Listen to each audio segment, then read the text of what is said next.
आपण आता राजाराम मोहन राय यांच्या विचाराचे मूल्यमापन ही चर्चा आपण करू.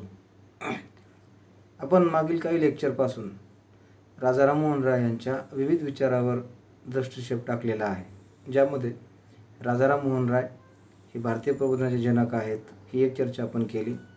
त्याबरोबरच राजाराम मोहन राय हे उदारमतवादी होते ही चर्चा आपण केली. राजाराम मोहन राय यांच्या सामाजिक आणि राजकीय विचार चर्चा केली, ज्याच्यामध्ये आपण त्यांचा ब्रह्मसमाज पण विचारात घेतलेला आहे. तर आता आपण या आधी आपलं जे लेक्चर झालं, जी चर्चा झाली त्या चर्चेचा सार म्हणून आपण राजाराम मोहन राय यांच्या राजकीय विचाराचे मूल्यमापन या अर्थाने आपण ही चर्चा करू लागलो आहोत. खरं तर राजाराम मोहन राय यांच्या विचाराचे मूल्यमापन करण्याइतकी पात्रता आपल्या तर नक्कीच नाही. आपण विद्यार्थी आहोत यासाठी की आपण त्यांचं मूल्यमापन करू शकत नाही, परंतु त्यांच्या कार्यासंबंधी किंवा त्यांनी केलेल्या कार्यावर ज्या अनेक लोकांच्या काही प्रतिक्रिया आहेत, त्यांचे मतांतरे आहेत, युक्तिवाद आणि चर्चा आहे, त्याची चर्चा आपण थोडक्यात करू लागलो आहोत. राजाराम मोहन रायपासून खऱ्या अर्थाने भारतात जे जागृतीचं युग सुरू झालं, प्रबोधनाचा काळ सुरू झाला आणि सामाजिक आणि धार्मिक सुधारणेची एक पार्श्वभूमी निर्माण झाली आणि त्यामध्ये भारतामध्ये खऱ्या अर्थाने बंगालपासून ज्या सुधारणा आल्या, पर्यायाने भारतभर त्या पसरल्या आणि मग हळूहळू भारतामध्ये सुधारणेचे वारे वाहू लागले. त्याचा परिणाम म्हणून भारताच्या आधुनिक जडणघडणीला सुरुवात झाली. त्यामध्ये रॉय यांचं योगदान महत्त्वपूर्ण आहे, हे आपल्याला विसरता येणार नाही. रॉय भारतात वसाहतीक उदारमतवादाचे प्रमुख प्रवर्तक होते. रॉयनी ब्रिटिश वसाहतवादाला असा ऐतिहासिक संयोग संबोधला आहे, जो भारतीय समाजासाठी वरदान ठरलेला आहे. त्यांनी समाज सुधारणेसाठी अनेक महत्त्वपूर्ण कायदे संमत करण्यात त्यांचे महत्त्वाचे योगदान आहे. उदाहरणार्थ सतीप्रथेची चाल बंद करणं असेल किंवा स्त्रियांना शिक्षण देण्याच्या संबंधीचे काही विधेयक कायदे असतील, त्याबरोबरच इथल्या रूढी परंपरा विरोधात ब्रिटिशांनी केलेले कायदे असतील, त्याबरोबर अभिव्यक्ती आणि प्रेसच्या स्वातंत्र्यासंबंधी केलेले कायदे असतील, त्यावरचा राजाराम मोहन राय यांचा विरोध असेल किंवा समर्थन असेल, या माध्यमातून या प्रभावातून राजाराम मोहन राय हे अधिक उदारमतवादी आणि भारतीयांना आवश्यक असणाऱ्या विचाराची जी गरज ती पूर्ण करणारे ठरले. म्हणून रॉय हे महत्त्वपूर्ण आहेत. त्यांनी इंग्रजी शिक्षणाचा अधिक लाभ हा इंग्रजी शिक्षणावर त्यांचा अधिक भर होता आणि मग अशी चर्चा उभी केली जाते, की युक्तिवाद असा उभा केला जातो की एका बाजूला राजाराम मोहन राय यांचं समर्थन करणारे अनेक अभ्यासक आहेत, तर दुसऱ्या बाजूला राजाराम मोहन रायवर टीका करणारे अनेक अभ्यासक आहेत. तर आपण थोडासा समतोल राखत त्यांचं समर्थन आणि टीका ह्या दोन्हीचा विचार आपण एक थोडक्यात करणार आहोत. त्यामध्ये की बाबा राजाराम मोहन राय यांनी इंग्रजी शिक्षणाला अधिक महत्त्व दिलं आणि या शिक्षणाच्या माध्यमातून भारतात समाज सुधारणा घडून येतील अशा प्रकारचा एक आशावाद व्यक्त केला आणि तो आशावाद त्या प्रमाणात काहीसा तो यशस्वी देखील होताना दिसतो. परंतु त्यावर टीकाकार असं म्हणतात की इंग्रजी शिक्षणाचा अधिक लाभ हा ब्रिटिशांनाच झाला, कारण ब्रिटिशांनी आपली प्रशासकीय सोय म्हणून इंग्रजी शिक्षण भारतीय लोकांना दिलं आणि त्यामुळे ब्रिटिशांच्या प्रशासनात असलेली त्यांची आवश्यकता शिक्षणातून पूर्ण झाली. कारण त्यांना एक नोकरदार वर्ग, इंग्रजी शिकलेला जो वर्ग होता, नोकरदार वर्ग, मध्यम वर्ग, तो मध्यम वर्ग उदयाला आला आणि त्या माध्यमातून ब्रिटिशांचं अधिक काम सोपं झालं. आणि त्याबरोबरच ब्रिटिशांनी घडून आणलेला जो तंत्रज्ञानात्मक विकास होता आणि त्या विकासाच्या आधारावर त्यांनी व्यापाराचा विस्तार केला आणि म्हणून असं म्हटलं जातं की ब्रिटिश हे भारतात जे व्यापार करण्यासाठी आले, नंतर ते राज्यकर्ते झाले आणि मग व्यापारासाठी त्यांनी अनेक तंत्रज्ञान भारतात विकसित केलं, जसं की रेल्वेचा शोध असेल, अनेक तंत्रज्ञानाचे शोध असतील, मोठे मोठे उद्योग असतील. आणि या माध्यमातून भारतामध्ये त्यांनी आपला विस्तार करण्यासाठी, व्यापाराचा विस्तार करण्यासाठी त्यांनी असे तंत्रज्ञानात्मक जाळे विणले. आणि यामुळे ब्रिटिशांनाच अधिक लाभ झाला.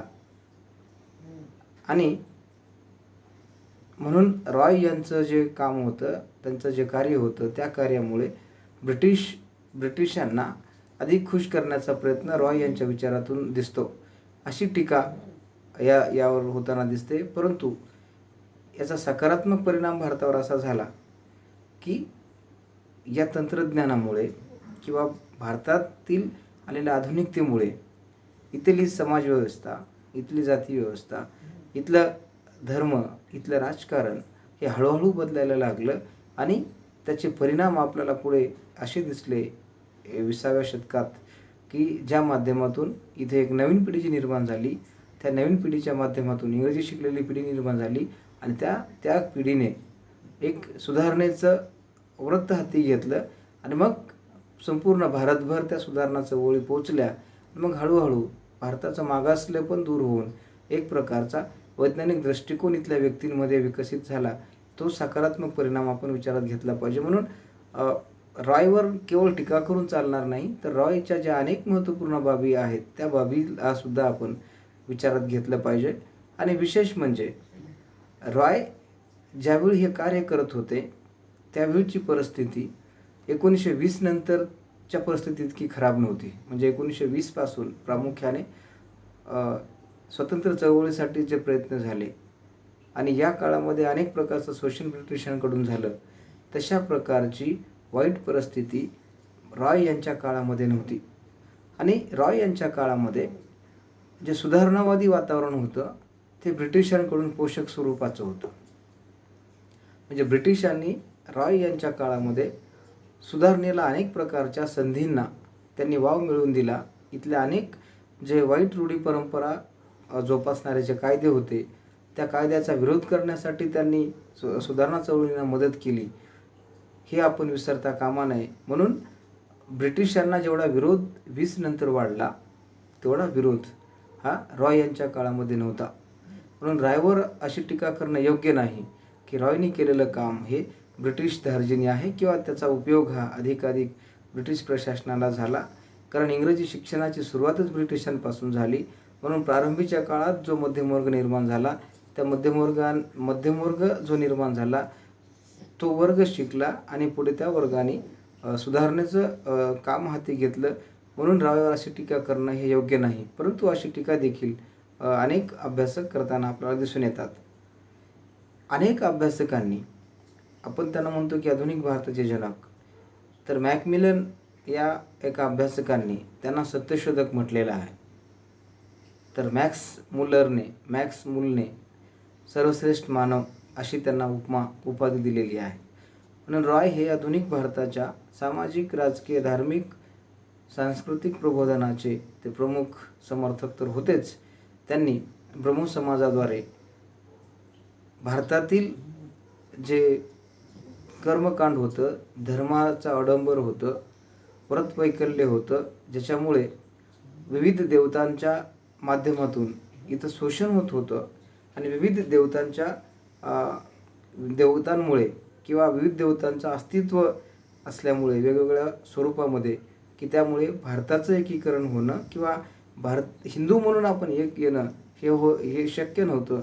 म्हणून रॉय हे खऱ्या अर्थाने या सगळ्या पंथांना, विचारप्रवाहांना एकत्र आणून, एकेश्वरवादाच्या माध्यमातून एकत्र आणून आपण हिंदू एक आहोत ही भावना त्यांनी रुजवलेली आपल्याला दिसून येते. त्याबरोबरच जर थोडक्यात सांगायचं झालं तर रॉय हे ब्रह्मो समाजाद्वारे इस्लामचा एकेश्वरवाद, ख्रिश्चन धर्माची नैतिकता, हिंदू तत्त्वज्ञानाचा जीवनसार, बुद्धाचा जीवनमार्ग व आधुनिक विवेकवादाचा समन्वय करून त्यांनी प्राचीन भारतीय संस्कृती आणि आधुनिक वैज्ञानिक पद्धती याची सांगड घालून त्यांनी आधुनिक भारताची पायाभरणी केलेली आपल्याला दिसते, हे आपल्याला विसरता कामा नये. त्यांच्यावर ज्या अनेक प्रकारच्या टीका होतात, त्या टीकामध्ये प्रामुख्याने 2 प्रवाह आपण पाहतो. ज्या 2 प्रवाह भारतामध्ये नेहमीच प्रमुख राहिलेले आहेत. एक प्रवाह असा म्हणतो की धर्म महत्त्वपूर्ण असून धार्मिक तत्त्वज्ञानाच्या आधारावर किंवा धार्मिक तत्त्वज्ञानाचा आधार घेऊन आपल्याला भारतीय समाजाची पुनर्रचना करता येते, असा एक वर्ग. आणि जो दुसरा वर्ग आहे त्यांचं म्हणणं असं आहे की धर्म आणि कर्मकांड, धर्मग्रंथ नाकारल्याशिवाय आपल्याला समतावादी समाज निर्माण करता येणार नाही आणि समाजाची पुनर्मांडणी करता येणार नाही, असा एक वर्ग. ज्या वर्गाच्या आधारावर आपण भारतीय समाज जीवनाची मांडणी ही नव्या पद्धतीने करता येते. म्हणून रॉय यांचे विचार या दोन्ही प्रवाहापेक्षा वेगळे होते. त्यांनी ह्या दोन्ही प्रवाहापैकी कोणाचंही समर्थन न करता त्यांचा जो मध्यम मार्ग होता तो म्हणजे एकेश्वरवाद स्वीकारून त्यांनी आधुनिक जे मूल्य आहेत, लोकशाही मूल्य आहेत, उदारमतवादी मूल्य आहेत, ती मूल्ये त्यांच्या विचारामध्ये येताना आपल्याला दिसतात. तर त्यांच्यावर जे टीका होतात त्यापैकी प्रामुख्याने ब्रिटिशांचे उदात्तीकरण अशा प्रकारची एक टीका होते. ज्यामध्ये ही टीका कोण केली तर ही टीका हिंदू कॉलेजचे, म्हणजे जे हिंदू कॉलेज होतं कलकत्त्यामध्ये, त्या हिंदू कॉलेजमध्ये एक आंग्ल भारतीय प्राध्यापक हेनरी लुईस विविचन डेरोजिओ यांनी रॉयवर टीका करताना म्हणतात की ते हिंदू धर्म सुधारणेची मोहीम एक अर्ध उदारमतवादी आणि संधी साधू अशा प्रकारची होती. म्हणजे त्यांनी घेतलेली धर्मसुधारणेची चळवळ ही चळवळ ही शुद्ध धर्मसुधारणेची चळवळ न राहता ती अर्ध उदारमतवादी होती. मग ही अर्ध उदारमतवादी का होती तर एका बाजूला सुधारणेची गोष्ट करायची परंतु दुसऱ्या बाजूला हिंदू राहायचे, ही रॉयची प्रवृत्ती होती असं त्यांचं मत आहे, आपण म्हणत नाही. त्यांच्या शब्दात त्यांची टीका अशी होती की रॉय सुधारणेच्या गोष्टी करतात परंतु रॉय हे हिंदूच राहिले. म्हणून डेरोजिओ यांनी रॉय यांच्या स्वभावाबद्दल किंवा त्यांनी केलेल्या कार्याबद्दल त्यांना पूर्ण जाणीव नसावी या हेतूने सुद्धा त्यांच्यावर त्यांनी टीका ही केलेली असावी. त्यामध्ये वेद, कुराण आणि बायबलच्या समन्वयाची जी प्रगतिशील स्वरूप आहे त्या प्रगतिशील स्वरूप कदाचित या अभ्यासकाला समजले नसेल म्हणून अशी टीका रॉय यांच्यावर त्यांनी केलेली आपल्याला दिसते. त्याबरोबरच अशोक सेन नावाचे एक मोठे तत्त्ववेत्ते आहेत. त्यांचं म्हणणं असं होतं की रॉयने जगातील विविध देशात चालणाऱ्या स्वतंत्र चळवळीचे समर्थन केले. यांची टीका अशी होती की रॉय यांनी जगभरात चालणाऱ्या स्वतंत्रवादी चळवळीचे समर्थन केले परंतु त्याच बाजूला ब्रिटिश वसाहतवादी शासनाची त्यांनी प्रशंसा देखील केली. असा एक विरोधाभास रॉय यांच्या विचारामध्ये तो पाहायला मिळतो. आणि त्यांनी याबरोबरच जे नैसर्गिक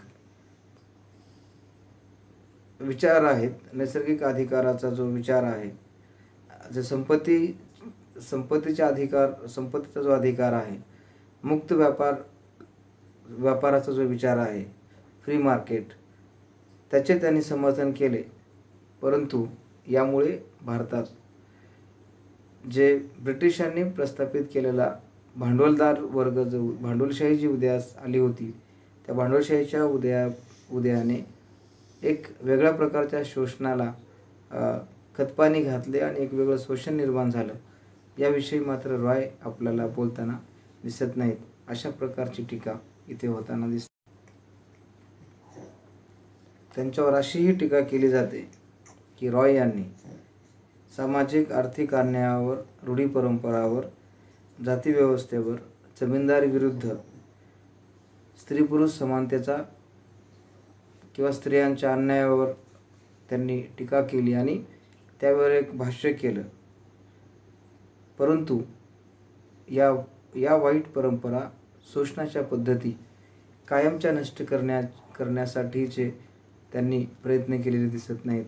अशा प्रकारची टीका त्यांच्यावर केली जाते आणि असं म्हटलं जातं की त्यांनी या जातीव्यवस्था संपवण्यासाठी किंवा स्त्रियांना समानता प्रस्थापित करून स्त्रियांवर होणाऱ्या विविध अत्याचारातून त्यांना मुक्त करण्यासाठी, स्त्रियांसाठी, दलितांसाठी त्यांनी स्वतंत्र शाळा काढलेल्या नाहीत, अशी टीका त्यांच्यावर होते आणि ती होणं साहजिक आहे. आणि असंही म्हटलं जातं की कदाचित ते ब्राह्मण जातीत जन्मले असल्यामुळे त्यांनी या घटकाकडं लक्ष वेधलेलं नसावं किंवा लक्ष दिलेलं नसावं, अशा प्रकारची टीका देखील केली जाते. म्हणून याबरोबरच रॉयवर अशी पण टीका केली जाते की रॉय यांचं कार्य हे विशिष्ट एका वर्ग आणि जातीपुरतं मर्यादित आहे. म्हणून रॉय यांचं योगदान हे अनेक अर्थाने प्रश्नांकित होणारं आहे. अशा टीका, अनेक प्रकारच्या टीका होतात. परंतु आपण विद्यार्थी आहोत या नात्याने आपण कुणावर टीका किंवा कुणाचं समर्थन करत असताना आपल्याला तो विचार पूर्णतः समजणं हे आवश्यक आहे. आणि आपण टीका करण्याइतके तर आपण नक्कीच पात्र नाही होत. मी सुरुवातीला पण आपणास सांगितलं की आपली जी आपण विद्यार्थी म्हणून आपल्याला ती संकल्पना पूर्ण समजली पाहिजे. त्याच्या समर्थनातले मुद्दे काय आणि त्याच्या विरोधातले मुद्दे काय, म्हणून मूल्यमापन करण्यासाठी आपण पात्र आहोत का, हा मुद्दा आपल्यासाठी महत्त्वपूर्ण आहे. असो, या टीकेबरोबरच राजाराम मोहन राय यांचं महत्त्व आपणास नाकारता येत नाही. कारण रॉय यांनी जे केलेलं कार्य आहे त्या कार्यावर टीका होणं साहजिक आहे. कारण मी पूर्वी म्हणाल्याप्रमाणे की एखादा विचार हा चांगला विचार कधी येतो किंवा चांगला विचार हा याचा प्रचार आणि तो पुढं कसा येतो, जेव्हा त्या विचारावर अनेक प्रकारचा युक्तिवाद होतो, त्याच्यावर चर्चा होते आणि त्या चर्चेमधून तो चांगला विचार बाहेर येतो. आणि म्हणून ह्या टीका जरी होत असल्या तरी रॉयचं महत्त्व आपल्याला नाकारता येत नाही. का नाकारता येत नाही? कारण रॉयच्या अगोदर किती विचारवंत झाले हो, है ना. असे भरपूर विचारवंत झाले, रॉयच्या अगोदर झाले असतील. परंतु आपण रॉयलाच का विचारात घेतो? कारण रॉय हे पहिले भारतीय आहेत ज्यांनी भारतीय सुधारणेसाठी, समाज सुधारणेसाठी, धर्म सुधारणेसाठी प्रयत्न केले. आणि त्यांच्यावर जी टीका होती की ते ब्राह्मण होते आणि म्हणून त्यांनी इतर लोकांकडे लक्ष दिलं नाही, हे जरी खरं असलं तरी रॉय यांच्या विचारातून ज्या सुधारणा आल्या त्या सुधारणा प्रारंभी संपूर्ण समाज घटकामध्ये ते विस्तारलेल्या दिसतात. जर कदाचित रॉय लवकर आले नसते तर आपल्या सुधारणा ह्या थोड्याशा पुढे ढकलल्यासुद्धा असत्या. म्हणून आपण रॉयचं महत्त्व नाकारू शकत नाही. आता का नाकारू शकत नाही?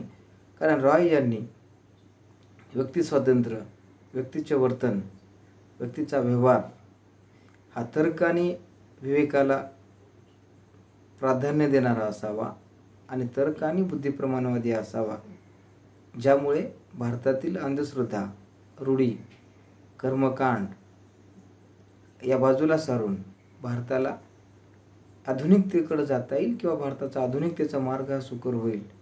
ही जी मुख्य भावना होती रॉय यांची, ती भावना अधिक महत्त्वपूर्ण आहे.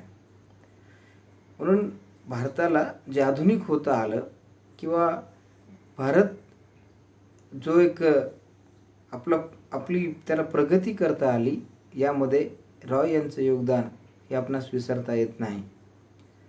त्याबरोबरच रॉय यांनी का महत्त्वपूर्ण आहेत रॉय यांचे विचार? तर रॉय यांनी हिंदू धर्मातील मूळ तत्त्वज्ञान जे एकेश्वरवादी आहे, त्याबरोबरच विज्ञानवाद याची तर्कसंगत सांगड, त्याची व्याख्या त्यांनी केलेली आपल्याला दिसते. जर तुम्ही ब्रह्मसमाज नीट अभ्यासला असेल, जे ब्रह्मसमाजाचे जे उद्देश होते त्याच्यामध्ये जे प्रमुख 3 उद्देश आपण असे पाहतो की देव कोण है ना, भक्त कोण आणि पूजा कोणाची करायची, हे म्हणण्याचं धाडस रॉय त्यावेळी करतात. म्हणजे ते प्रस्थापित समाजव्यवस्थेविरुद्ध बंड करून उठतात. आणि हे करणं देखील हे फार मोठं जिकिरीचं आणि आव्हानात्मक कार्य आपल्याला विचारात घ्यावं लागतं. म्हणून रॉय यांनी हिंदू धर्माचा जो मूळ अर्थ आहे, जे मूळ तत्त्वज्ञान आहे, त्या तत्त्वज्ञानाला वैज्ञानिक पद्धतीनं मांडण्याचा एक प्रयत्न त्यांच्या विचारातून दिसतो. आणि त्यांनी हे विचार प्रसारित करण्यासाठी अनेक वेळा लेखन, वेगवेगळ्या स्वरूपाचे खटले, पत्रे, भित्तीपत्रके म्हणजे पॉम्पलेट या माध्यमातून त्यांनी सामाजिक, राजकीय, आपला धार्मिक स्वरूपाचे विचार समाजामध्ये पसरून याबद्दल असलेले जे पूर्वग्रह आहेत, याबद्दल असलेली जे अज्ञान आहे ते दूर करून नागरिकांना म्हणजे भारतीयांना अधिकाधिक डोळस कसं करता येईल या दृष्टीने झालेला प्रयत्न आपल्याला विसरता येणार नाही. म्हणून रॉय यांचं योगदान हे आपण विसरू शकत नाही आणि ते आजसुद्धा प्रासंगिक असलेलं आपल्याला दिसून येतं. त्याबरोबरच राजाराम मोहन रॉय यांनी समाजातील समस्या आणि समाजाची गरज लक्षात घेऊन आपल्या विचाराचं प्रतिपादन केलेलं आपल्याला दिसतं.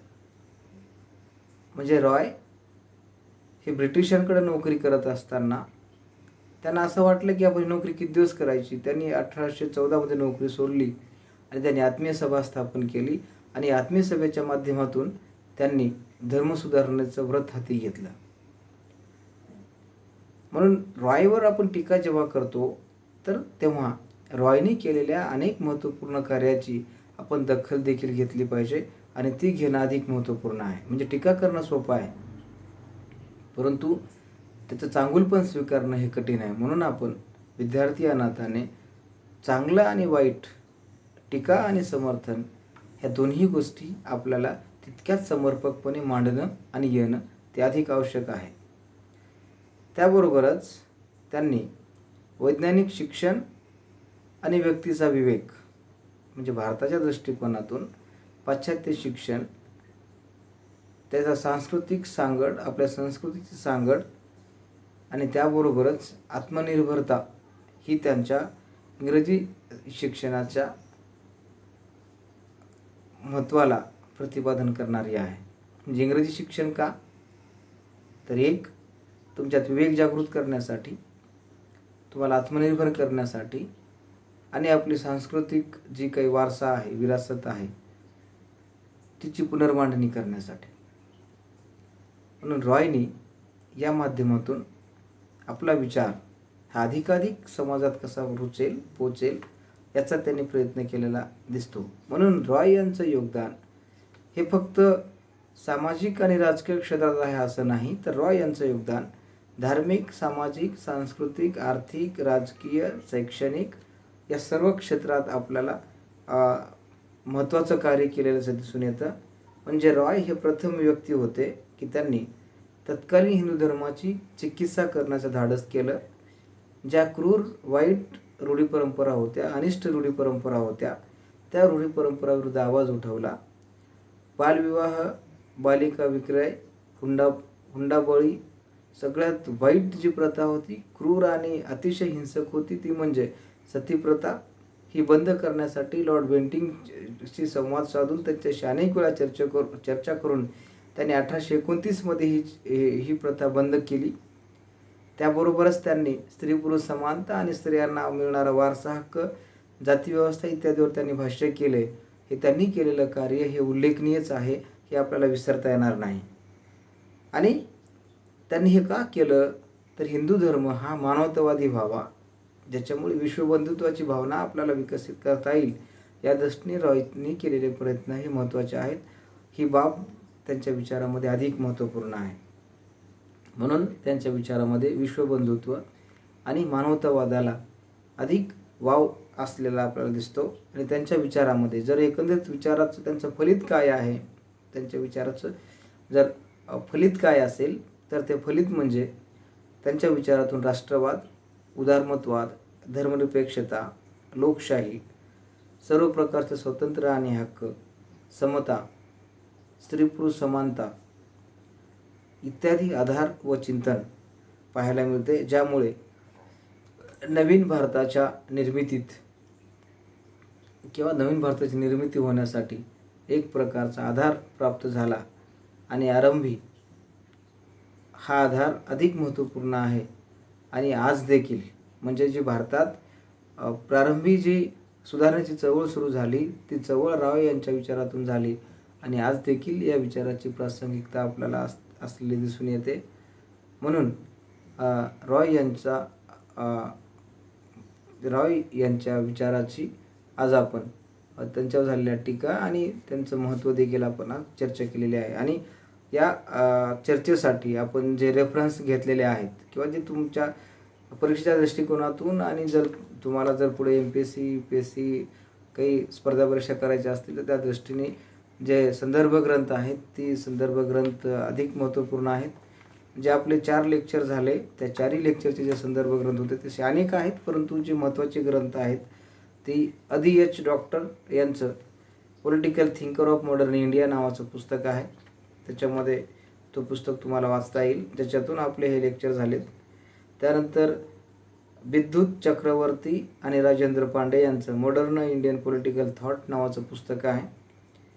त्याबरोबर VP वर्मा यांचं मॉडर्न इंडियन पॉलिटिकल थॉट नावाचं पुस्तक आहे. त्याबरोबरच रुची त्यागी यांचं भारतीय राजनैतिक चिंतन नावाचं पुस्तक आहे. त्याबरोबरच ओमप्रकाश गाबा यांचं आधुनिक भारतीय चिंतन आणि आधुनिक भारतीय राजनीतिक विचार नावाचं एक पुस्तक आहे. आणि ही पुस्तकं जरी तुम्ही वापरली तरी तुम्हाला भारतीय विचारवंताचा चांगला अभ्यास त्याच्यातून तुम्हाला करता येईल. तर आपण या लेक्चरच्या माध्यमातून आपण राजाराम मोहन राय यांच्या विचार आपण समजून घेण्याचा प्रयत्न केलेला आहे. धन्यवाद.